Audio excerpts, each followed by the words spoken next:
Alright, this is the second video of two where we talk about how to solve systems of inequalities. And in this problem number 4, I would encourage you to try it. It's a lot like the one we just did, although on number 3, each of our equations were in slope-intercept form. You could put these in the slope-intercept form, or for me, I think I would just find the intercepts because it's pretty easy to do that.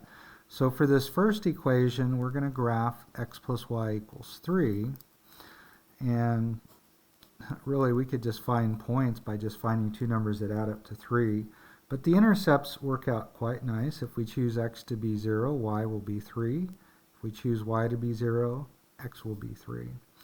Because of the equal symbol, we know we're going to be solid when we draw this graph. Solid line. We're going to test... Well, actually, let's go ahead and put these points on here, 0, 3, and 3, 0. Now, it's a good idea to find a couple more points just because we're looking for an intersection of two lines, and that'll be part of the problem. So notice you rise 3, go left 3, rise 3, go left 3, or you rise negative 3 and go right 3, go down 3 and right 3, down 3 and right 3. So I'm going to go ahead and draw that solid line.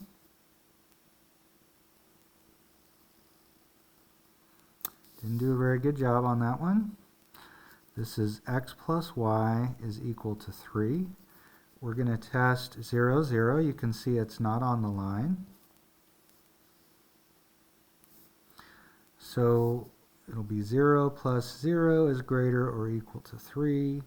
0 is greater or equal to 3, which is false. So we won't shade on the side where 0, 0 is. We'll shade on the opposite side.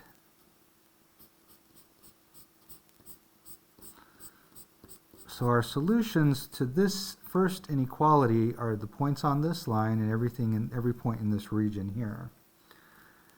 But we've got to look for the solutions that are common to both. So now let's go ahead. I'm just going to go ahead and separate that. So here I want to graph x minus y equals 1. Notice because there is no equal symbol, we're going to use a dotted line here. And again, it's very easy to find the intercepts here.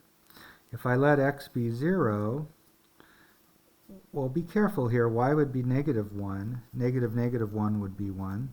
If I let y be 0, x would be 1.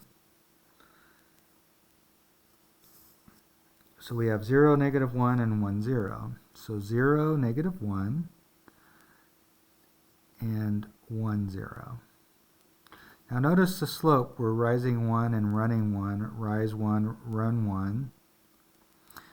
Now, it looks like we're going to intersect right here, but I'm not positive. We're going to double check that later. So up 1, right 1, up 1, right 1, up 1, right 1. We'll do that a few times. Or you can go down 1, left 1, down 1, left 1. And I'll just do that to get myself more points to draw a nice straight line. This is a dotted line. Not doing very good on my straightness in my lines. So this is x minus y equals 1. Now again, notice we don't go through 0, 0, so we can test that point.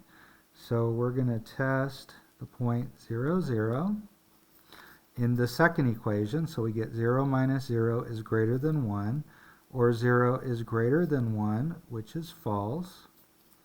And so we won't shade on this side. We'll shade on this side. So it'll be this area here. Now keep in mind we're looking for the intersection. And so it's going to be this area right in here. So again, I would highlight the solution is this area here. It's what the two... See, basically the yellow And this line, that was the solution for the first inequality. The blue, we had the boundary, so just the points on this side of this line, those were the solutions to this inequality. What do the two have in common, or what solutions work for both? Where we have our intersection. So I'm going to make this solid line nice and dark so you can see my final answer. And this is dotted. And then you might want to just darken this area on here. And again, this is the part that you would be putting into my math lab. And again, I made another video to help you see how to do that. Now, in this case, it looks like the intersection of the two lines was at 2, 1. To actually find the intersection and make sure you have it right, you can always solve the system where you set these equal. When you do that, you get 2x is 4, or x is 2. So that's the 2. And we know we'll use the first equation here. 2 plus y is 3. And so you can see y is 1. And so this point is 2, 1. And I believe you'll have to put that point in into my math lab when you do your problems or the homework in there. All right. Now this last problem is going to be just like the one we did, except for it doesn't intersect at a nice point. And so I think what I'm going to do here, I'm just going to show you my work. You could certainly try it on your own. And the main thing is it's not going to, the two lines won't intersect at a nice point. So go ahead and try it, and then go ahead and check the solution that I have here. So I'm going to go ahead and put that up.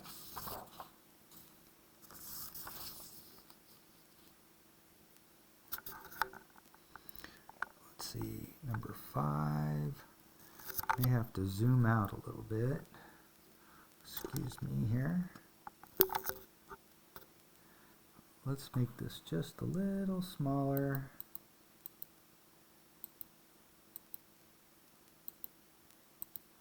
I guess that's the best I can do. Let's just go down a little bit. All right, so let's look at this. So the first thing I did is I graphed this inequality here. So I graphed 2y minus x is equal to 2. It's going to be solid because of the equal symbol. And I solve for y. I get y equals 1/2 x plus 1. And so my y-intercept is here. I went up 1, right 2, up 1, right 2. It's going to be this line here.